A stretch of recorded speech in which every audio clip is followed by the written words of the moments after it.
ರಣಕ್ಷೇತ್ರದಲ್ಲಿ ಸುಗ್ರೀವನೊಡನೆ ದ್ವಂದ್ವ ಯುದ್ಧದಲ್ಲಿ ತಲ್ಲೇನಾಗಿರುವಂತಹ ಸಂದರ್ಭದಲ್ಲಿ ಎಲ್ಲಿಂದಲೋ ಬಂದಿರುವಂತಹ ಪ್ರಾಣ ಬಂದು ನನ್ನ ಉರವನ್ನು ಭೇದಿಸಿ ಬಿಟ್ಟಿತು, ಉರವನ್ನ ಬ್ಯಾಧಿಸಿ ಬಿಟ್ಟಿತು. ಹಾಗಾದರೆ ಸುಗ್ರೀವ ಬಾಣವನ್ನು ಅಡಗಿಸಿಟ್ಟು ಮೋಸದಿಂದ ನನ್ನೊಡನೆ ಹೋರಾಟವನ್ನು ಮಾಡಿದರೆ ಛೇ, ಅವನಿಗಷ್ಟು ಒದ್ದಾಟ ಇರುವುದಕ್ಕೆ ಸಾಧ್ಯ ಇಲ್ಲ. ಸುದೀರ್ಘವಾದ ನನ್ನ ಜೀವನದಲ್ಲಿ ಕೋಟಿ ವರ್ಷಕ್ಕೂ ಮಿಗಿಲಾಗಿ ಬದುಕಿದಂತಹ ವಾಲಿಯ ದೇಹದಲ್ಲಿ ಇದುವರೆಗೆ ಒಂದು ಸಣ್ಣ ಗಾಯ ಕೂಡ ಆದದ್ದಿಲ್ಲ. ಹಾಗಾದರೆ ವಾಲಿಗೆ ಗಾಯವನ್ನು ಮಾಡಿದವ ಯಾರು ಯಾರು ಯಾರು ಅಂತ ಈ ಕಡೆಗೆ ನೋಡಿದ್ರೆ ಅದೋ ಅದೋ ಅದೋ ಪರ್ವತದ ಬುಡದಿಂದ ಮುಗಿಲ ಬರೆಯ ಶಶಿಯಂತೆ ಒಂದೊಂದೇ ಹೆಜ್ಜೆಯನ್ನ ಇಡುತ್ತಾ ಇಡುತ್ತಾ ನೀಲವೇಗ ಶಾಮನಾಗಿ ಕಂಗೊಳಿಸುತ್ತಿರುವಂತಹ ವ್ಯಕ್ತಿಯೊಬ್ಬ ಸಮ್ಮುಖಕ್ಕೆ ಬರ್ತಾ ಇದ್ದಾನೆ. ತಾಯಿಯ ಎದೆ ಹಾಲನ್ನು ಕುಡಿದ ಮಗುವೊಂದು ತೊಟ್ಟಿಲಲ್ಲಿ ಮಲಗಿ ಹೇಗೆ ಕಿಲಕಿಲನೆ ನಗುತ್ತಾ ಇರ್ತದೋ ತದ್ರೀತಿ ಮುಖಭಾವವನ್ನು ಹೊಂದಿದಂತಹ ಪ್ರಸನ್ನತೆಯಿಂದ ಶೋಭಿಸುವಂತಹ ವ್ಯಕ್ತಿಯೊಬ್ಬ ನನ್ನ ಸಮೀಪವರ್ತಿಯಾಗಿ ಬಂದು ನಿಲ್ಲುತ್ತಾ ಇದ್ದಾನೆ. ಹಾಗಾದ್ರೆ ಬಂದಿರುವಂತಹ ಈತ ಪೂರ್ವಪೂರ್ವದಲ್ಲಿ ತಾರೆಯೇ ಆಡಿದಂತಹ ಮಾತು ಮಗನಾದಂತಹ ಅಂಗದನಿಗೆ ರಾಮನ ಸತ್ಯವಾಗಿದೆ ಎನ್ನುವುದಾಗಿ. ಹಾಗಾದ್ರೆ ಬಾಣವನ್ನು ಬಿಟ್ಟವನು ಇವನೇ ಎನ್ನುವುದಕ್ಕೆ ಸಾಕ್ಷಿ ಅವನ ಧನುಸ್ಸಿನ ನಾರುಗಳು ಇನ್ನೂ ಅಲುಗಾಡ್ತಾ ಇದೆ. ಹಾಗಾದ್ರೆ ಇದೇ ಬಿಲ್ಲಿನಿಂದ ಹೊರಟಂತಹ ಬಾಣವೆನ್ನುವುದು ಸ್ಪಷ್ಟವಾಗಿ ಅರ್ಥವಾಗಿದೆ. ದೇಹದಿಂದ ಹೊರಹೊಮ್ಮುತ್ತಿರುವಂತಹ ರಕ್ತವೆನ್ನುವುದು ಕೋಡಿಯಾಗಿ ಹರಿತಾ ಉಂಟು. ಒಳ ಹೋಗುತ್ತಿರುವಂತಹ ಬಾಣವನ್ನ ವಾಮಹಸ್ತದಿಂದ ಹಿಡಿದಿದ್ದೇನೆ. ಬಂದಿರುವಂತಹ ಈತನಲ್ಲಿ ಧರ್ಮಪಜ್ಞೆಯ ಕುರಿತಾಗಿ ಪರಮ ಧಾರ್ಮಿಕರಾಗಿ ಲೋಕಮುಖದಲ್ಲಿ ಕಂಗೊಳಿಸಿದಂತಹ ಈತನೊಬ್ಬ ಸಾಮಾನ್ಯನಲ್ಲ, ಕ್ಷತ್ರಿಯನಲ್ಲ, ಇವನೊಬ್ಬ ಜಾಣನಿದ್ದಾನೆ.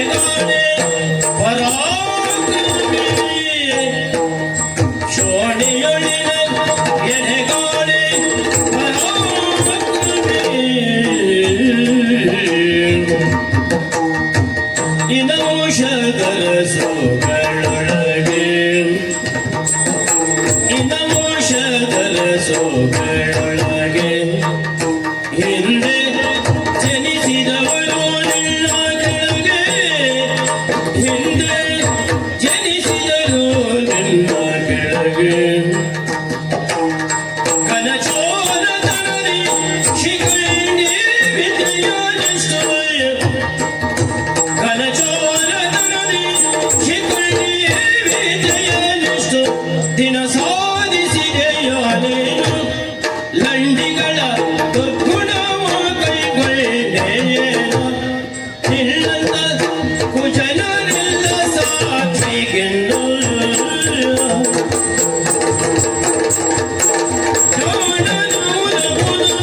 ಸಂಗನ ಗತಿ ತ್ರಾಣಯಬಹುದು ಜಾಣ.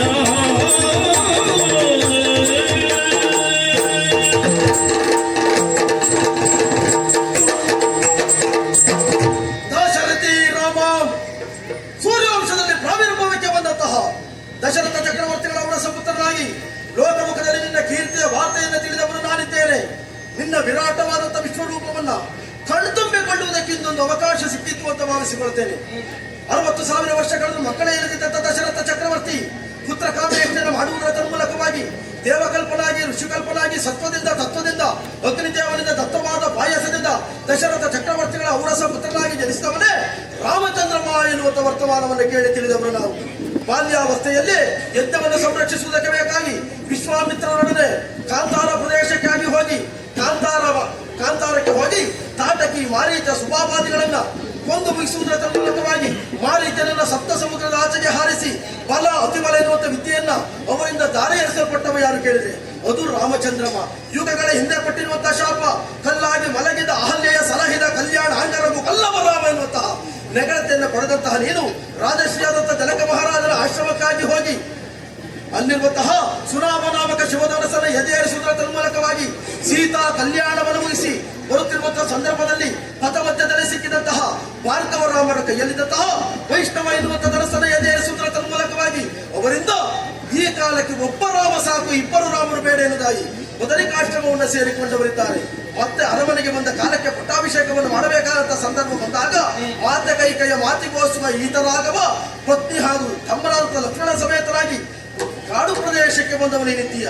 ಕರದೂಷಣ ತ್ರಿಶಿರಾದಿ 14,000 ಮಂದಿ ರಕ್ಕಸರನ್ನ ಕೊಂದು ಮುಗಿಸಿದವ ನೀನಂತೆ. ಲೋಕವಕರಲ್ಲಿ ವಿಶಿಷ್ಟವಾದ ವಿಶೇಷವಾದಂತಹ ಕಾರ್ಯವನ್ನು ಮಾಡಿದವ ರಾಮಚಂದ್ರಮ ಎನ್ನುವುದನ್ನು ಕೇಳಿ ತಿಳಿದವರು ನಾವಿದ್ದೇವೆ. ರಾಮ ಸೂರ್ಯ ವಂಶದ ಅರಸುಗಳು ಸದಾ ಕಾಲ ಲೋಕ ಕಲ್ಯಾಣಕ್ಕಾಗಿ ಜೀವನವನ್ನು ಮಾಡುವವರು ಎನ್ನುವುದನ್ನು ಕೇಳಿ ತಿಳಿದವರು ನಾವಿದ್ದೇವೆ. ಭಗವಾನ್ ಸೂರ್ಯನಾರಾಯಣನ ಕುರಿತಾಗಿ ವಿಶೇಷವಾದಂತಹ ಗೌರವವನ್ನು ಉಳ್ಳಂತಹ ನಾನು ಪ್ರತಿನಿತ್ಯ ಚತುಸಾಗರಕ್ಕೆ ಹೋಗುವುದರ ತನ್ಮೂಲಕವಾಗಿ ಸೂರ್ಯನಿಗೆ ಅರ್ಘ್ಯವನ್ನು ಕೊಟ್ಟು ಅವನನ್ನು ಗೌರವಿಸುವವ ನಾನು. ಲೋಕದಲ್ಲಿ ಸೂರ್ಯನ ಪ್ರಖರವಾದ ಕಿರಣ ಎಲ್ಲಿವರೆಗೆ ಬೀಳ್ತದೋ ಅಲ್ಲಿವರೆಗೆ ಸೂರ್ಯವಂಶದವರ ಆಳ್ವಿಕೆ ಎನ್ನುವುದನ್ನು ಅರ್ಥವಿಸಿಕೊಂಡಿರುವಂತಹ ನಾನು ಪ್ರತಿನಿತ್ಯ ಕಿಷ್ಟಿಯಿಂದ ಪ್ರಾರಂಭವಾದಂತಹ ಕಿಷ್ಟಿನೆಯ ಪೀಠವನ್ನು ಏರುವಂತಹ ಸಂದರ್ಭದಲ್ಲಿ ಉತ್ತರದ ಎತ್ತರದ ಪ್ರದೇಶಕ್ಕೆ ಸೂರ್ಯವಂಶಕ್ಕೆ ನಮಸ್ಕಾರವನ್ನು ಮಾಡಿಯೇ ಕಿಷ್ಕಿಂದೆಯ ಪೀಠವನ್ನು ಏರ್ತಾ ಇದ್ದವರು. ನಿಮ್ಮ ಕುಲದ ಕುರಿತಾಗಿ ವಿಶೇಷವಾದಂತಹ ಗೌರವವನ್ನು ಹೊಂದಿದವನು ನಾನಿದ್ದೇನೆ. ರಾಜ ದಿಲೀಪ ಇರಬಹುದು, ತ್ರಿಪದಗಾಮಿನಿಯಾದಂತಹ ಭಾಗೀರಥಿಯನ್ನ ತೆರಗಿಳಿಸಿದಂತಹ ಭಗೀರಥನಿರಬಹುದು, ತನ್ನ ಮಗನಾದಂತಹ ಅಸಮಂಜಸ ಕೆಟ್ಟ ಕಾರ್ಯವನ್ನು ಮಾಡಿ ಪ್ರಜಾಪೀಠಕನೆನ್ನುವಂತಹ ಮಾಡಿದಂತಹ ಸಂದರ್ಭದಲ್ಲಿ ಅವನನ್ನು ನಾಡಿನಿಂದ ಹೊರಹಾಕಿದ ಪ್ರಕರಣ ಇರಬಹುದು. ಪಾರಿವಾಳನ ಪ್ರಾಣವನ್ನು ಉಳಿಸುವುದಕ್ಕೆ ಬೇಕಾಗಿ ತನ್ನ ದೇಹದ ಮಾಂಸವನ್ನು ಕಡಿದುಕೊಟ್ಟಂತಹ ಶಿಬಿ ಇರಬಹುದು. ಅಂತವರ ಕುಲದಲ್ಲಿ ಹುಟ್ಟಿ ಬಂದವ ಅಷ್ಟು ಜನರ ಕುಲದ ಕೀರ್ತಿಯನ್ನ ಹೆಚ್ಚು ಮಾಡುವುದಕ್ಕೆ ಬಂದವ ಯಾರು ಕೇಳಿದ್ರೆ ಅದು ರಾಮ ಅಂತ ಹೇಳಿದ್ರು. ಹರಿಯ ನಾವಿಯಿಂದ ಹುಟ್ಟಿಕೊಂಡವ ಬ್ರಹ್ಮನಂತೆ, ಬ್ರಹ್ಮನಿಂದ ಮರೀಚಿ, ಮರೀಚಿಯಿಂದ ಕಶ್ಯಪ, ಕಶ್ಯಪನಿಂದ ಸೂರ್ಯ, ಸೂರ್ಯನಿಂದ ಮನು, ಮನುವಿನಿಂದ ಇಕ್ಷ್ವಾಕು, ಇಕ್ಷ್ವಾಕುವಿನಿಂದ ಕುಕ್ಷಿ, ಕುಕ್ಷಿಯಿಂದ ವಿಕುಕ್ಷಿ, ವಿಕುಕ್ಷಿಯಿಂದ ಬಾಣ, ಬಾಣದಿಂದ ಅನರಣ್ಯ, ಅನರಣ್ಯನಿಂದ ಪ್ರತು, ಪ್ರತುವಿನಿಂದ ತ್ರಿಶಂಕು, ತ್ರಿಶಂಕುವಿನಿಂದ ದುಂದುಮಾರ, ದುಂದುಮಾರನಿಂದ ಮಾಂದಾತ, ಮಾಂದಾತನಿಂದ ಸುಸಂಧಿ, ಸುಸಂಧಿಯಿಂದ ದ್ರವಸಂಧಿ, ದ್ರವಸಂಧಿಯಿಂದ ಭರತ, ಭರತನಿಂದ ಅಸಿತ, ಅಸಿತನಿಂದ ಸಗರ, ಸಗರನಿಂದ ಅಸಮಂಜಸ, ಅಸಮಂಜಸನಿಂದ ಅಂಶುಮಂತ, ಅಂಶುಮಂತನಿಂದ ದಿಲೀಪ, ದಿಲೀಪನಿಂದ ಭಗೀರಥ, ಭಗೀರಥನಿಂದ ಕುಕಚ್ಚು, ಕುಕಚ್ಚುವಿನಿಂದ ರಘು, ರಘುವಿನಿಂದ ಶಂಕನು, ಶಂಕನುವಿನಿಂದ ಸುದರ್ಶನ, ಸುದರ್ಶನಿಂದ ಅತ್ತಿವರ್ಣ, ಅತ್ತಿವರ್ಣನಿಂದ ಶ್ರೀಕವೇದ, ಶ್ರೀಕವೇದನಿಂದ ಮರು, ಮರುವಿನಿಂದ ಪ್ರಶಿಕ್ಷಕ, ಪ್ರಶಿಕ್ಷಕನಿಂದ ಅಂಬರೀಷ, ಅಂಬರೀಷನಿಂದ ನಹುಷ, ನಹುಷನಿಂದ ಯಯಾತಿ, ಯಯಾತಿಯಿಂದ ನಾಭಾಗ, ನಾಭಾಗನಿಂದ ಅಜ, ಅಜನಿಂದ ದಶರಥ, ದಶರಥ ಚಕ್ರವರ್ತಿಗಳ ಪುತ್ರನೇ ರಾಮಚಂದ್ರಮ ಎನ್ನುವುದನ್ನು ಕೇಳಿ ತಿಳಿದವರು ನಾವು. ದಿನವಂಶದ ರಸುಗಳು ಲೋಕದಲ್ಲಿದ್ದಂತಹ ಶಿಷ್ಟರನ್ನ ರಕ್ಷಿಸಿ ದುಷ್ಟರನ್ನ ಶಿಕ್ಷಿಸಬೇಕಾದಂತಹ ಹೊಣೆಗಾರಿಕೆಯನ್ನು ಹೊಂದವರು ನೀವು. ಅಣ್ಣ ತಮ್ಮಂದಿರ ಮಧ್ಯದಲ್ಲಿ ಬರಬೇಕಾದಂತಹ ನೀನು ಇಬ್ಬರನ್ನ ಮಧ್ಯದಲ್ಲಿ ನಿಲ್ಲಿಸಿ ಯಾರದ್ದು ತಪ್ಪು ಯಾರದ್ದು ಸರಿ ಎನ್ನುವುದಾಗಿ ನಿರ್ಣಯಿಸಬೇಕಾದಂತಹ ನೀನು ಲಂಡಿಗಳಂತೆ ಮರೆಯಲಿ ನಿಂತು ಬಾಣವನ್ನು ಪ್ರಯೋಗಿಸಿದವ ನೀನು. ನಿನ್ನ ವಂಶದ ಪೂರ್ವ ಸೂರಿಗಳು ಮಾಡಿದಂತಹ ಪುಣ್ಯವೆನ್ನುವುದು ಮುಗಿಸಿ ಅವರನ್ನ ತಲೆ ಕೆಳಗಾಗಿ ಬೀಳುವಂತಹ ಕಾರ್ಯವನ್ನು ಮಾಡಿದವ ನೀನು. ನೀನು ಮಾಡಿದ ಕಾರ್ಯ ಇದು ಗಂಡು ಮಕ್ಕಳ ಕಾರ್ಯ ಅಲ್ಲ, ಇದು ಯಾರ ಕಾರ್ಯ ಗೊತ್ತಾ? ಗಂಡ ಸತ್ತವರು ಮಾಡಿದ ಹಾಗಾಯ್ತು. ಯಾಕೆ ಹಣೆಯಲ್ಲಿ ಸಿಂಧೂರವಿಲ್ಲದೆ, ಮೂಗಿನಲ್ಲಿ ಮೂಗುತಿಯೇ ಇಲ್ಲದೆ ಇದ್ದಂತಹ, ತಲೆಯಲ್ಲಿ ಕೇಶವೇ ಇಲ್ಲದೆ ಇದ್ದಂತಹ ಗಂಡ ಸತ್ತ ಹೆಣ್ಣೊಬ್ಬಳು ಮತ್ತೊಬ್ಬರಿಗೆ ಮುಖವನ್ನು ತೋರಿಸುವುದಕ್ಕಾಗದೆ ಮರೆಯಲ್ಲಿ ನಿಂತು ಬಾಣವನ್ನು ಬಿಟ್ಟ ಹಾಗೆ ವಾಲಿಗೆ ಬಾಣವನ್ನು ಬಿಟ್ಟವನೇನಿದ್ದೀಯ ರಾಮ. ಬಾಣವನ್ನು ಬಿಡಬೇಕು ಅಂತಾದ್ರೆ ನಿನಗೊಂದು ಅಧಿಕಾರವೆನ್ನುವುದು ಬೇಕಾಗ್ತದೆ, ಅದರಿಂದ ನಿನಗೆ ಪ್ರಯೋಜನವೆನ್ನುವುದು ಬೇಕಾಗ್ತದೆ. ಅಲ್ಲ, ಇದರಿಂದ ನಿನಗೆ ಆಗಬೇಕಾದಂತಹ ವಿಷಯ ಏನು ಎನ್ನುವುದು ಬೇಕಾಗ್ತದೆ, ಇದಕ್ಕೂ ನಿನಗೆ ಸಂಬಂಧ ಏನು ಎನ್ನುವುದು ಬೇಕಾಗ್ತದೆ. ಅನುಬಂಧ ಚತುಷ್ಟಯಗಳು ಎನ್ನುವುದು ಇದಕ್ಕೆ ಹೆಸರು. ಇದರಿಂದ ನಿನಗಾಗುವ ಪ್ರಯೋಜನವೇನು, ಇದಕ್ಕೆ ನಿನಗೆ ಅಧಿಕಾರವೇನು, ಹೀಗೆ ಮಾಡುವುದಕ್ಕೆ ಉದ್ದೇಶವೇನು, ಇದರಲ್ಲಿ ನಿನಗೆ ಸಂಬಂಧವೇನು ಎನ್ನುವುದನ್ನು ತಿಳಿದುಕೊಳ್ಳಬೇಕು ಎನ್ನುವಂಥ ಕುತೂಹಲಕಾರಿ ಪ್ರಶ್ನೆಯನ್ನು ನಾನು ನಿನ್ನ ಮುಂದೆ ಇಡುವುದಕ್ಕೆ ಮುಂದಾಗ್ತಾ ಇದ್ದೇನೆ. ನಿನಗೆ ಅಧಿಕಾರ ಉಂಟು ಅಂತಾದ್ರೆ ಅಧಿಕಾರದಿಂದಲೇ ಒಂದು ವಾಲಿಯನ್ನು ಪ್ರಶ್ನಿಸಬಹುದಿತ್ತು. ಇದಕ್ಕೆ ನನಗೆ ಸಂಬಂಧಪಟ್ಟ ವಿಚಾರ ಹೌದು ಅಂತಾದ್ರೆ ಸಂಬಂಧಪಟ್ಟ ಇಬ್ಬರನ್ನ ಮಧ್ಯದಲ್ಲಿ ನಿಲ್ಲಿಸಬೇಕಾಗಿತ್ತು.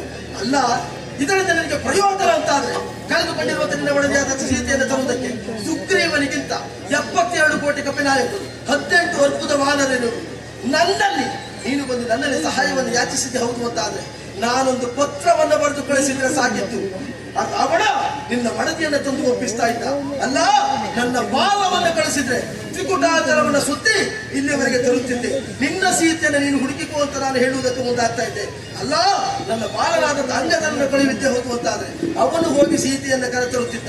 ಇದ್ದ ಎಲ್ಲಾ ನಿನಗೆ ಬೇಕಾದಂತಹ ಪ್ರಯೋಜನವನ್ನು ಬಿಟ್ಟು ಸುಗ್ರೀವನ ಸತ್ಯ ಮಾಡುವುದಕ್ಕೆ ಉದ್ದೇಶವೇನು? ಮರೆಯಲ್ಲಿ ನಿಂತು ನನಗೆ ಬಾಣವನ್ನು ಬಿಟ್ಟದ್ಯಾಕೆ? ಅನುಬಂಧ ಚತುಷ್ಟಯಗಳಿಂದ ನಿನಗಾಗುವ ಪ್ರಯೋಜನವೇನು? ಹೇಳು ರಾಮ, ಹೇಳು.